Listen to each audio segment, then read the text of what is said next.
오늘 우리에게 주신 하나님 말씀 함께 보겠습니다. 구약 성경 이사야서 6장 1절부터 8절의 말씀입니다.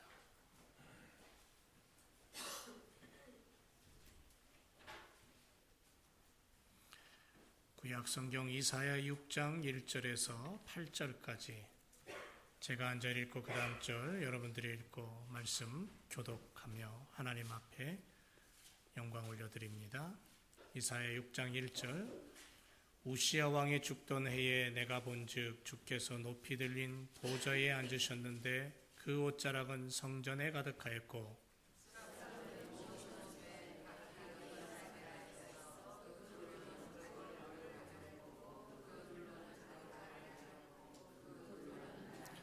서로 청하하여 가로되 거룩하다 거룩하다 거룩하다 만군의 여호와여 그 영광이 온 땅에 충만하도다.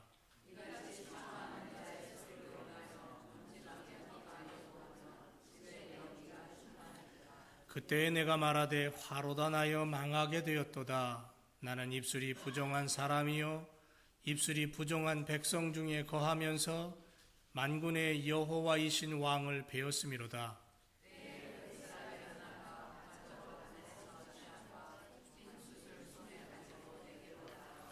그것을 내 입에 대며 가로되 보라 이것이 내 입에 닿았으니 내 악이 제하여졌고 내 죄가 사하여졌느니라 하더라.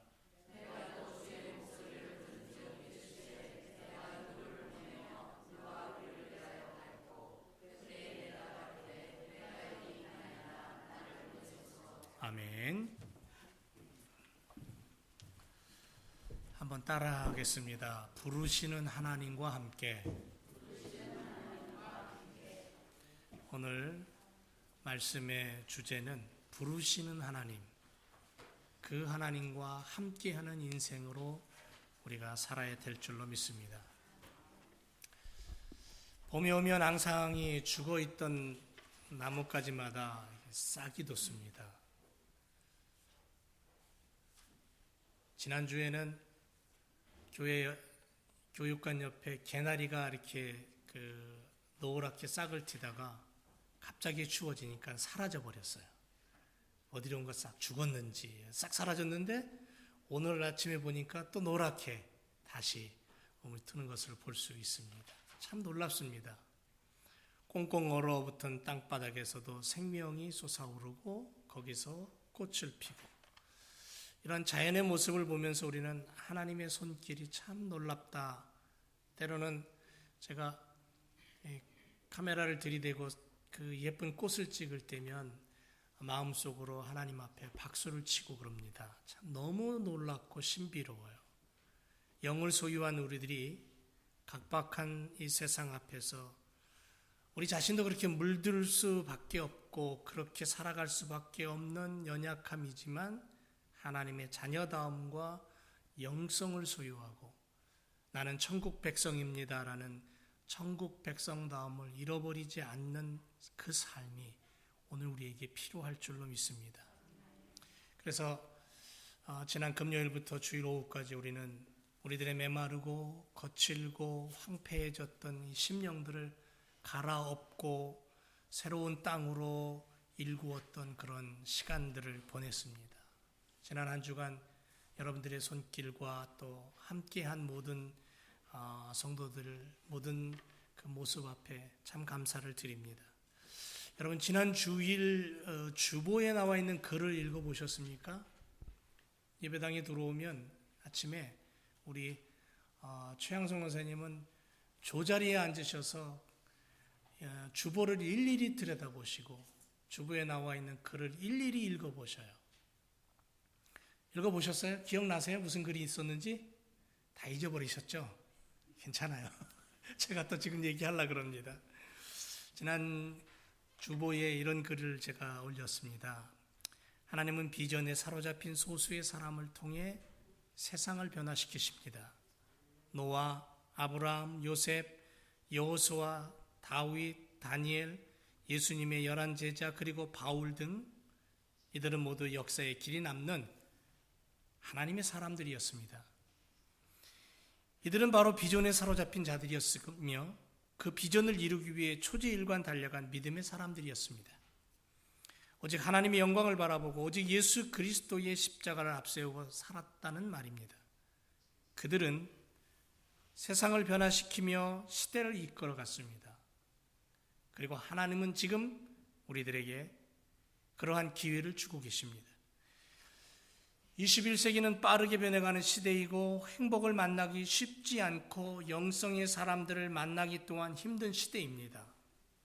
그럼에도 불구하고 하나님의 일하심은 변함이 없으시고 잃어버린 백성들을 찾기 위해 달려가시는 성령님의 뛰어가는 숨가쁜 소리가 들리는 듯합니다. 이러한 시점에서 우리는 영성을 소유하고 하나님의 백성다움을 회복하고 구원의 십자가를 선포하기 위해 달려가야 할 줄로 믿습니다. 여러분, 정작 이 시대에 필요한 사람은 누굴까요? 주님은 지금 우리를 택하셨습니다. 그리고 우리를 부르셔서 하나님의 일을 맡기셨습니다. 이 시대를 변화시킬 역사의 주인공으로 우리를 지목하셨습니다. 세상을 추수할 타작기가 되게 하셨습니다. 세상의 욕망에 가로막힌 수많은 절망과 눈물과 고통의 한숨의 감옥의 문을 열어버릴 천국 열쇠를 들고 십자가로 무장하여 하나님의 뜻을 이루시지 않으시렵니까? 이런 글이었습니다. 기억하십니까? 기억이 안 나시면 지난주 주보 한번 보세요. 혹시 버리셔서 없으면요, 그냥 마음속에 담으세요. 주제는 뭐냐면 하나님과 함께 세상을 이겨내자라는 거예요. 하나님께서 바라보시는 것은 우리 제1교회입니다. 그리고 우리 제1교회 아이는 여러분들입니다. 그리고 우리 자녀들이에요. 합당한 교회가 되기를 원하셔요. 건강한 자녀들이 되기를 원하셔요. 밝고 힘있고 믿음으로 살아가는 그러한 교회의 성도들이 되기를 원하셔요. 그래서 하나님은 오늘도 우리들에게 우리의 가슴에 오셔서 말씀하셔요. 기도할 때 우리의 뇌리 속에 오셔서 말씀하셔요. 근본 성회를 통해 집중적으로 선포된 말씀의 핵심 또한 결국은 십자가의 사람이 되고 결국은 하나님의 사랑을 보여주는 성도가 되고, 그래서 그것을 이루기 위해서 우리가 해야 될 것은 말씀을 붙잡고 기도를 붙잡고 순종의 삶을 훈련하면서 살아가야 된다. 이것이 3일 동안 집회의 포인트였어요. 이러한 하나님의 뜻을 가슴에 담고 우리가 도전해야 될 그 다음은 무엇일까요? 우리가 이루어야 될, 손으로 붙잡고 성취해야 될 그 다음은 무엇일까요? 오늘 본문 말씀에 등장하는 이사야 선지자의 모습을 통해서 한 번 더, 한 걸음 더 우리가 주님 앞에 다가가고 주님의 뜻을 붙잡고 주님의 일꾼으로 온전히 서야 될 줄로 믿습니다. 여러분들 알고 계시겠지만 미국의 백화점 왕 하면 워너메이커, 존 워너메이커를 얘기합니다. 그 사람의 예화가 참 많이 있는데, 한 번은 당시 대통령이 전화를 해서 당신의 탁월한 경영 솜씨를 좀 나라를 위해서 써달라고 부탁을 합니다. 장관직을 맡아달라고. 근데 한마디로 거절을 해요. 거절한 이유를 물었더니 뭐라 그러냐면, 나는 교회학교 교사 선생님입니다. 내가 만일 장관이 되어서 나라 일 때문에 너무 바빠 내가 아이들을 가르치지 못한다면 어떻게 될까요? 나는 그래서 할 수 없습니다라고 단호하게 거절합니다. 대통령이 무슨 일이 있어도 주일날 교회학교 교사직은 계속 할 수 있도록 하겠다고 약속을 하고서는 그 약속을 받아낸 이후에야 비로소 장관직을 수락을 했다는 얘기가 있어요. 나중에 기자들이 묻습니다. 교회학교 교사직이 나라의 장관직보다 낫습니까? 장관직이 교사직보다 못합니까? 라고 물었어요. 그랬더니 이런 대답을 했대요. 교회학교 교사직은 나의 본업이고 나라의 장관직은 부업이기 때문이라고 얘기했답니다. 여러분, 분명한 목표가 있는 거죠. 분명한 의식이 있는 거예요.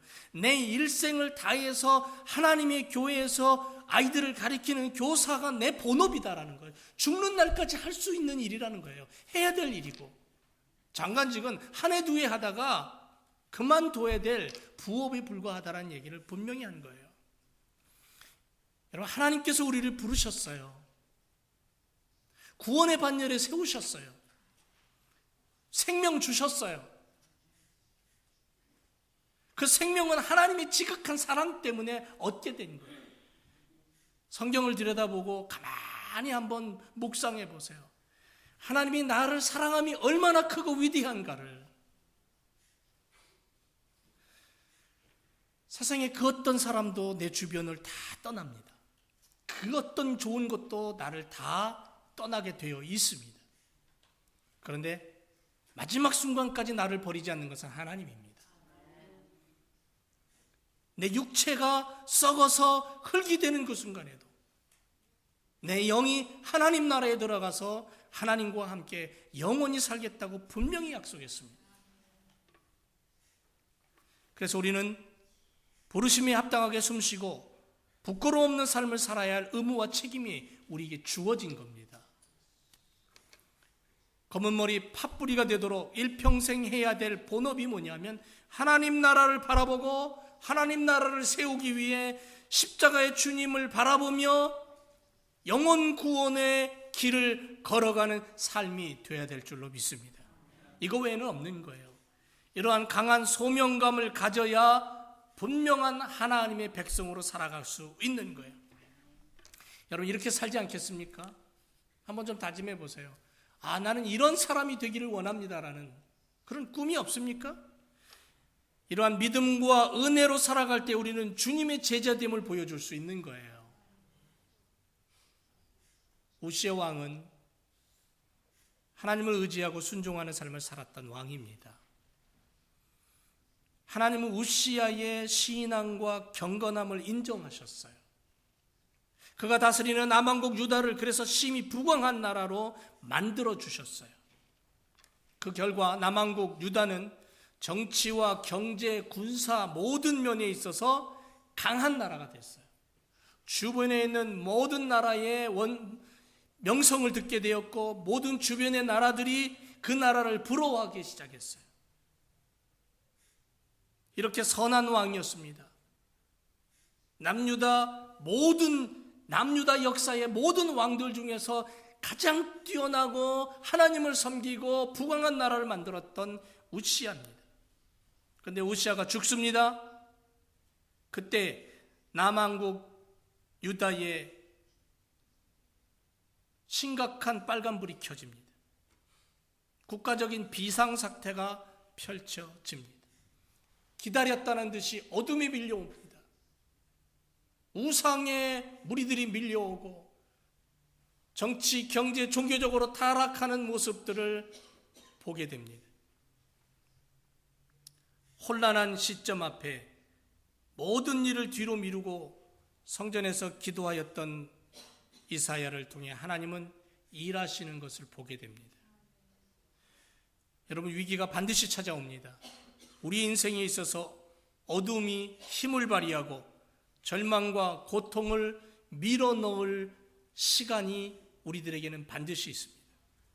우리는 연약하기 때문에 젊은이든 노인이든 생명을 가지고 살아가는 이 땅의 모든 존재는 늘 행복과 늘 평안이 있는 것이 아니라 어느 순간엔간 위기가 찾아오고 어느 순간엔간 고통이 찾아오고 어느 순간엔간은 절망이 찾아올 때가 있다는 겁니다. 이것이 인생이라는 거예요. 이러한 인생 앞에 믿음의 사람은 어떻게 해야 됩니까? 이사야는 성전을 향해 발걸음을 옮깁니다. 나라의 모습을 바라보니까는 풍전등화와 같은 위기가 몰려옵니다. 어둠의 세력이 몰려옵니다. 종교적으로 타락하는 모습들이 보기 시작합니다. 이러한 위기 속에 이사야는 하나님의 성전을 향해 발을 옮깁니다. 성전은 텅 비어 있었습니다. 하나님을 찾는 소리가 사라진 공허함만이 감도는 처소였습니다. 그것뿐이 아니라 사람들의 가슴 속에서도 하나님이 지워지고 있었습니다. 하나님을 향한 고백과 예배가 어두움에 묻혀 사라지고 있었습니다. 바로 그때에 단 한 사람 이사야가 성전을 찾아와 그곳에 엎드립니다. 부르시는 하나님 앞에 서게 되는 거예요. 여러분, 나라가 위기 속에 처하고 민족이 고통을 당하고 교회가 핍박 속에 문을 닫을 때에 우리의 믿음의 선배들은 목숨을 걸고 불현듯 하나님 앞에 무릎 꿇고 기도하다 일어납니다. 일제 36년의 한국의 역사를 보면 수많은 믿음의 사람들이 그렇게 기도하다가 일어났고 목숨을 버렸습니다. 부르시는 하나님 앞에 서게 된 이사야는 중요한 세 가지를 발견합니다. 첫째는 성전에 계신 하나님을 발견합니다. 우시아 왕이 죽던 해에 내가 본즉 주께서 높이 들린 보좌에 앉으셨는데 성전에 와서 엎드렸어요. 그런데 그의 영안의 눈이 열리면서 하나님을 보게 되는 거예요. 여러분, 하나님 어디 계십니까? 하나님 어디 계셔요? 성전에 계시죠? 믿으십니까? 그렇다면 그 성전은 어디입니까? 베드로전서 1장 16절에 보니까 기록하였을 때 내가 거룩하니 너희도 거룩할지어다. 하나님은 거룩한 분이에요. 그렇다면 거룩하신 그 하나님이 거하시는 집인 성전도 거룩해야 될 줄로 믿습니다. 그 거룩한 성전은 어디 있습니까? 어디입니까?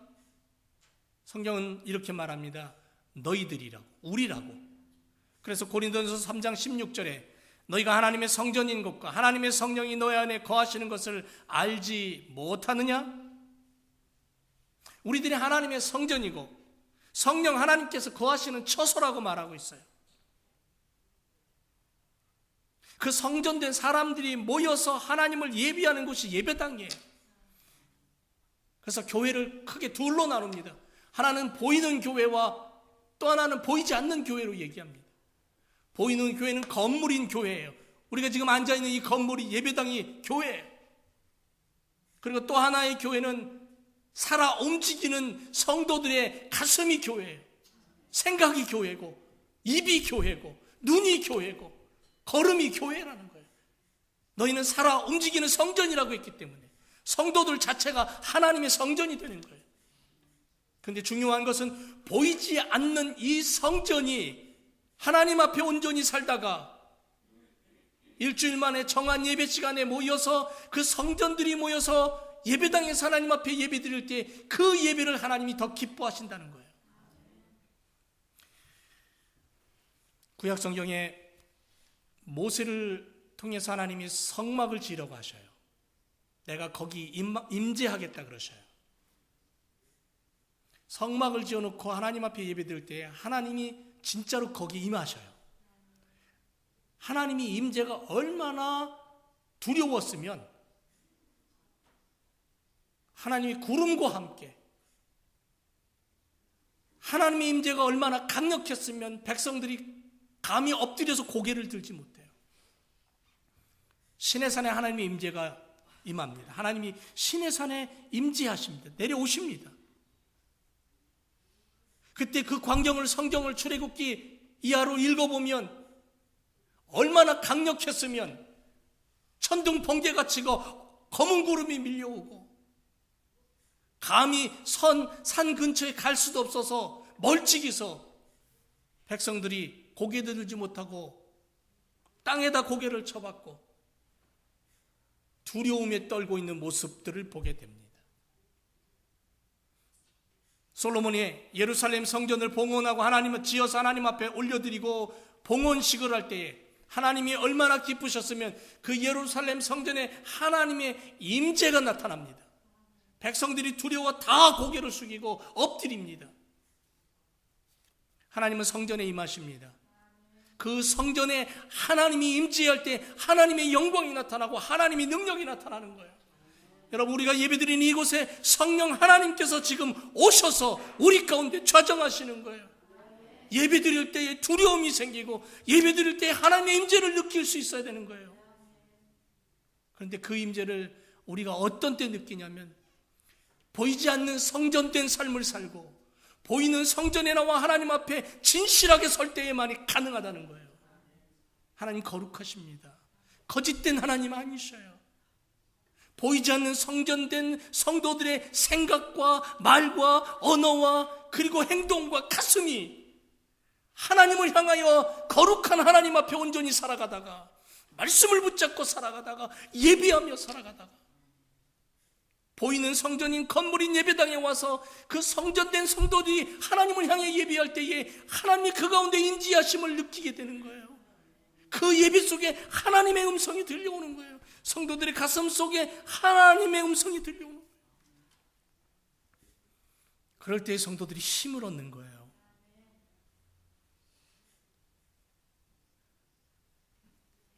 일주일 동안 살다가 주님 교회에 와서 우리가 무슨 기도를 먼저 시작합니까? 여러분, 하나님 내가 예배드리는 이곳에 오늘 임재하소서, 오시옵소서, 내 안에 성령 하나님 기름 부어 주옵소서. 그래서 내가 예배드리는 이 한 시간에 하나님의 임재를 경험하고 하나님의 만져주심을 깨닫고 새로운 힘과 믿음과 용기를 허락하옵소서. 여러분, 예배 시간에 다른 것보다 다른 그 어떤 많은 간구와 기도와 여러 수많은 소원들이 있을지 모르지만 예배를 드린다는 것은 내가 하나님 앞에 올려드리는 것밖에 없어요. 하나님만을 바라보고 하나님께만 올려드리면 그 다른 모든 것들은 하나님이 알아서 해결해 주시는 거예요. 이사야는 가장 어려운 시기에 자기 문제가 아닌 나라와 민족을 가슴에 품고 그 암울한 시대 앞에 하나님 앞에 홀로 성전에 올라와 엎드립니다. 그리고 그는 하나님의 임재를 경험합니다. 하나님의 오심을, 하나님이 함께 하심을, 하나님의 예배를, 하나님의 역사를 그는 경험합니다. 우리도 이런 사람이 되었으면 좋겠습니다. 이런 믿음의 사람이 되었으면 좋겠습니다. 예배를 드릴 때 하나님이 나를 만져주시고 예배 속에 하나님의 임재가 느껴지고 그 예배를 통해 내가 나의 삶 속에, 나의 일터 속에, 가정 속에서 하나님의 은혜로 살아가는 삶을 보여줄 수 있는,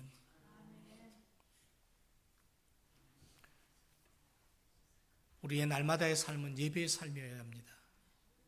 살아 움직이는 성도들의 삶은 예배의 삶이어야 돼요. 그 예배 속에 하나님은 오셔서 우리를 붙잡아 주시는 거예요. 예배를 통해 하나님을 만나면, 기도를 통해 하나님을 만나면 분명히 이사야 같은 모습으로 변하게 되는 거예요. 하나님의 음성을 듣는 거예요.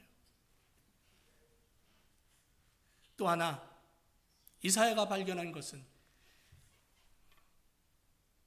그 어둠이 밀려오는 그 시대 앞에, 위기가 몰려오던 그 시대 앞에 호련히 하나님 성전으로 올라와 엎드렸던 이사야는 그 순간에 하늘나라의 예배의 모습을 봅니다. 주께서 높이 들린 보좌에 앉으셨고 그 옷자락은 성전에 가득했고 그 주변에 모셔 섰던 천사들은 6날개를 가졌는데 둘로는 얼굴을 가리고 둘로는 발을 가리고, 천사들도 하나님 앞에 예배할 때에 자신들의 얼굴을 가리고 자신들의 발을 가리고 둘로는 날면서 하나님을 향하여 찬양하며 가로되 거룩하다 거룩하다 거룩하다, 만군의 여호와 그 영광이 온 땅에 충만하다고 그렇게 하나님의 이름을 높이며 예배하는 광경을 보게 됩니다. 한 몸에 연약한 우리는 어떻습니까? 이사야는 바로 이 순간 자기가 죄인임을 깨닫게 됩니다. 성전에 하나님의 계심을 발견하고 참된 예배의 자리에 서게 된 이사야는 자신이 어떤 존재인가를 발견하는 거예요. 사람의 겉이 참 중요하잖아요. 할 수만 있으면 그 겉을 아름답게 만들려고 해요. 겉에 행복하게 되는 거예요. 깨끗한 모습으로 하나님의 자녀다운 모습을 보여주는 삶을 살아야 돼요. 성도들은 세상 사람들 다 겉을 굉장히 치장합니다. 얼굴에다 바르고 좋은 옷을 입고 좋은 신을 신고. 그런데 이런 말이 있죠. 우리 옛 속담에 10길 물속은 알아도 한 길 사람의 마음속은 모른다. 그런 속담이 있습니다. 늘 함께 살아가는 부부끼리도 어떤 때는 그 속마음을 알아차리기가 참 힘들어요. 때로는 내 마음, 내 스스로도 나를 알지 못할 때가 있습니다. 이러지 말아야 되는데 타고난 성향 때문에 그렇게 못하는 나 자신이 안타까울 때도 있고요. 사람의 마음속에는 하나님의 생명이 자리 잡고 있습니다. 하나님의 호흡이죠. 이 영적인 모습입니다.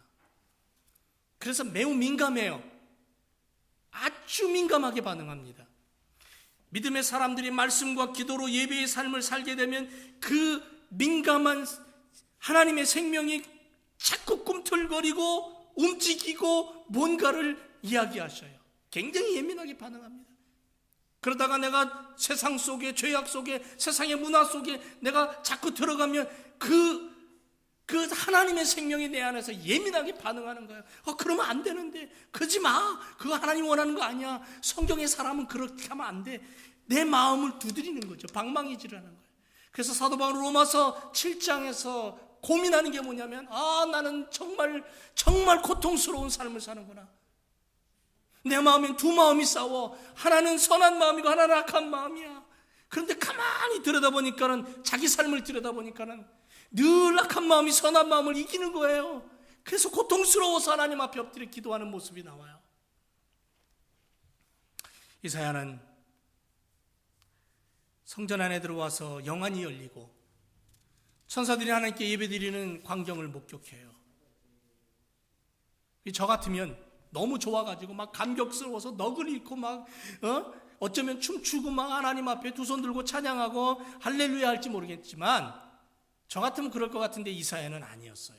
그 순간에 자신을 보게 돼요. 자신이 죄인이라는 사실을 깨닫게 되는 거예요. 여러분, 우리 잘 알잖아요. 여러분, 우리 죄인입니까 아닙니까? 우리 죄인이에요. 우리가 죄인이라는 사실을 분명히 알아요. 그런데 새삼스럽게 또 무슨 죄인의 모습을 발견하느냐? 이미 용서받은 것 아닌가요? 이사야는 선지자 아닙니까? 선지자 중에서도 선지자입니다. 그래서 이사야 선지자를 대선지자라고 그럽니다. 능력이 많았습니다. 강력한 영성을 소유한 선지자였습니다. 그렇다면 그는 이미 죄에 대해서 하나님 앞에서 시험에 통과한 삶을 살았다고 해도 틀리지 않을 겁니다. 그런데 어째서 이사야는 자신이 죄인임을, 자신이 죄를 가진 존재임을, 그래서 이제는 망하게 되었다라고, 이제는 죽게 되었다라고 고백합니까? 이사야는 자신의 속사람을 정확하게 보고 판단한 거예요. 우리는 우리가 스스로 깨끗하게 산다고 자부할지 모릅니다. 내가 깨끗하게 산다고. 다른 사람들을 향하여 많이 돕고, 그들을 향해서 많이 내가 구제하고, 그들을 내가 도와주고 봉사하고 헌신하고, 그렇게 내가 산다고 자부할지 모르지만, 여러분, 거룩한 하나님 앞에 서게 되면 내가 아무리 깨끗하게 살고 내가 아무리 온전하게 살아도 하나님 앞에 서게 되면 여전히 나는 죄인이라는 거예요. 여전히 나는 죄인임을 고백할 수밖에 없다는 거예요. 왜? 육신을 입고 사는 우리들의 세상은 불완전하기 때문에, 더러움과 죄악이 널려있기 때문에, 우리들의 생각과 우리들의 가슴은 너무 쉽게 상처받고 너무 간단하게 물들기 때문에 육체도 약하고 영도 불안하고, 아무리 믿음이 좋고 성령이 충만한 삶을 살아도 여전히 부족하고 여전히 나약한 존재이고, 여전히 시험받을 수 있고 여전히 상처받을 수 있는 연약한 존재임을 하나님 앞에 서게 되면 발견하는 거예요. 여러분, 이사야만큼 능력 있는 사람이 있었습니까? 이사야만큼 하나님 말씀을 강하게 외치고 말씀으로 살았던 사람이 몇 대입니까, 성경에? 그런데도 불구하고 그가 오늘 말씀에 보니까 나는 입술이 부정한 사람이요 입술이 부정한 백성 중에 거하면서 만군의 여호와를 배웠으니 왕 대신 여호와를 배웠으니 나는 죽게 되었다라고, 망하게 되었다라고. 베드로는 3번 예수님 부인합니다. 부활의 주님을 만났을 때에도 그는 그가 진정으로 죄인임을, 어떻게 살아야 됨을 모릅니다. 마가다락방에서 열흘 동안 금식 기도하다가 성령의 불을 받고 나서야 비로소 깨닫습니다. 다메섹 언덕에서 예수님을 만난 바울은 예수님을 만난 그 이후에 거의 한 20여 년 동안 고향에 내려가서 말씀을 연구하고 기도 훈련을 받고 하나님 앞에 준비하고 또 준비했다가 비로소 안디옥교를 통해서 선교사가 됩니다. 수가성령인 늘 가슴에 고통을 품고 불안함을 품고 아픔을 품고 살다가 우물가에서 예수님을 만나고 물동이를 버려두고 동네에 뛰어들어가서 내가 예수님을 만났다고, 내가 이 메시아를 만났다라고 그렇게 선전을 합니다. 제일교회 성도 여러분, 예배 자리에 있는 우리는 이 시간 우리의 모습을 정확하게 볼 수 있어야 됩니다. 연약한 존재이고 쉽게 쓰러질 수밖에 없는 존재이고 죄를 벗어버릴 수 없는 연약함을 가지고 사는 존재라는 것을. 그래서 때로는 남을 향하여 미움의 소리를 바라고, 때로는 아내를 향하여 독소를 품고, 때로는 남편을 향하여 원망을 퍼부을 수밖에 없는 연약한 존재, 때로는 자녀를 향하여 상처를 줄 수밖에 없는 연약한 존재라는 사실. 그때 우리는 어떻게 해야 될까요? 이사야 같이 하면 됩니다.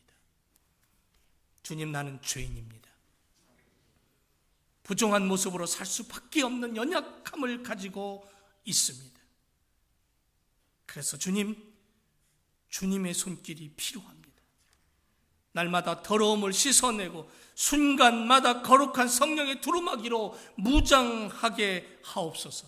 십자가 보혈의 은총이 지금 내게는 필요합니다. 주님, 나를 주님께 의탁합니다. 주님의 손에 나를 들려드립니다. 주님의 손에 쓰임받는 일꾼이 되기를 원합니다. 하나님, 나도 나 자신을 통제할 수 없는 이 연약한 모습을, 이 불완전한 모습을 주님 용서하시고 나를 조종해 주옵소서. 나는 주님 손에 들려있는 자동차의 핸들에 불과합니다라고 그렇게 기도할 수 있는, 그렇게 연약함을 주님 앞에 내어놓을 수 있는 이사야와 같은 기도의 사람이 되기를 원합니다. 나를 볼 때에 가능한 거예요. 나를 볼 때에. 그랬을 때에 하나님은 우리를 긍휼히 여기시는 거예요. 세 번째로 이사야가 발견한 것은 뭐냐면 사명감입니다. 자기가 무엇을 해야 되는지를 깨닫게 됩니다. 때에 그 서랍이 하나가 화조로 단해서 취한 바 핀 숯을 손에 가지고 내게로 날아와서 그것을 내 입에 대며 가로되 보라, 이것이 내 입에 닿았으니 내 악이 제하여졌다. 내 악이 제하여졌다. 내 죄가 사하여졌느니라. 내가 또 주의 목소리를 들은 적 이르시되 내가 누구를 보내며 누가 우리를 위하여 갈꼬. 그때 내가 가로되 내가 여기 있나이다. 나를 보내소서. 여러분, 모든 사람에게 햇빛이 비치죠. 비가 내리면 저도 비를 맞고 여러분도 비를 맞습니다. 바람이 불면 먼지가 날려 내게 달라와 내가 좋다고 허그합니다. 세상을 살아가는 우리 모두 같은 환경 속에 살아갑니다. 물론 지역의 차이는 있을 수 있습니다. 그런데 예배 자리에 있으면 다릅니다. 하나님을 만나면 나를 보게 되고 자신을 보게 된 자는 자신의 삶의 길이 깨달아집니다. 사명감입니다. 어디를 향해 가야 할지를 알게 됩니다. 무엇을 해야 될지를 알게 됩니다. 왜 내가 해야 되는지 또한 알게 됩니다. 그래서 이런 사람을 가리켜 비전에 사로잡힌 사람, 꿈의 사람이 된다고 말하는 겁니다. 이사야는 제단의 핀 숯으로 자신의 입술이 정결케 되는 경험을 합니다. 성경에 수많은 위대한 인물들이 나오지만 이사야와 같은 신비로운 체험을 한 사람은 몇 되지 않습니다. 그런데 그 신비로운 체험을 하게 되면 대부분의 많은 사람들은 그 신비로운 체험을 가지고 자기의 어깨에 힘을 주고 자기의 능력을 나타내려고 하지만 이사야는 그렇게 하지 않았습니다. 신비로운 체험 이후에 그는 하나님의 음성을 듣습니다. 그 음성 앞에 자기 자신을 내려놓고 헌신을 각오합니다. 부르시는 하나님의 음성을 듣고 하나님의 손을 붙잡게 됩니다. 십자가 보혈로 내 죄가 지금 씻겨 짐을 경험하고 어린 양의 보혈의 피로 내 모든 삶의 어둠과 부정을 씻겨졌다면, 그리고 그것을 내가 느끼며 주님 앞에 선다면 그 순간 우리는 주의 음성을 듣게 되는 거예요. 주님이 나를 두드리시는, 내 마음을 두드리시고 내 마음을 만지시는 것을 느끼는 거예요. 주님이 나를 왜 만지셔요? 나를 부르셔서 당신의 일꾼으로 쓰시기 위해서, 죽어가는 수많은 영혼들을 건지기 위해서.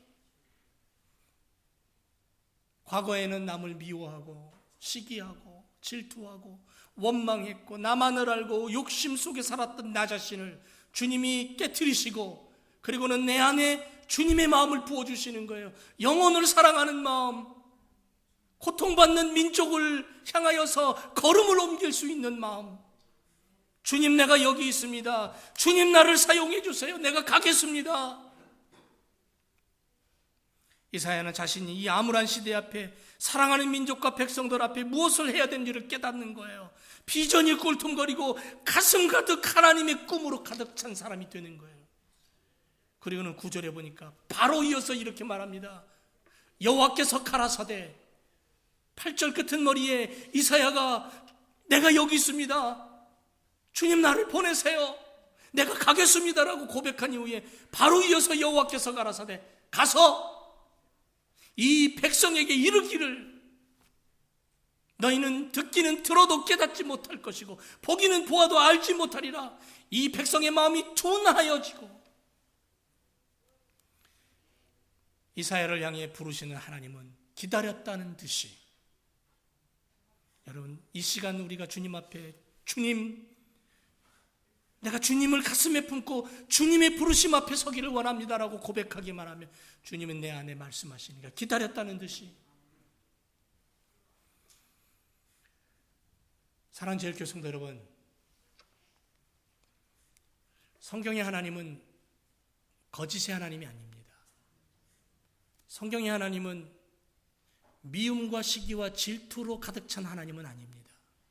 만약에 그런 하나님이라면 저는 이 시간 성경을 덮어버리고 더 이상 그 하나님 부르지 않을 겁니다. 들에 핀 들풀도 들꽃도 하나님이 입히시고 먹이십니다. 하물며 너희의 일까 보냐, 그렇게 말씀합니다. 여러분, 우리의 시대를 한번 둘러보죠. 우리 주변의 교회들을 둘러보고 이민생활하는 우리의 이웃을 한번 둘러보죠. 많은 부류의 사람들이 아파합니다. 미움과 원망과 시기로 가득 차 있습니다. 우리는 이 시간 이사야의 모습을 통해 하나님의 마음을 담고 하나님의 부르심 앞에 내가 겸손하게 쓰고 우리 교회에 주어진 사명, 여러분 각자에게 주어진 사명을 깨닫고 하나님의 일꾼으로 하나님 앞에 부름받은 자로 온전히 믿음의 길을 걸어가야 될 줄로 믿습니다. 천국 백성다움, 십자가 붙든 예수님의 제자다움, 아버지의 사랑을 품고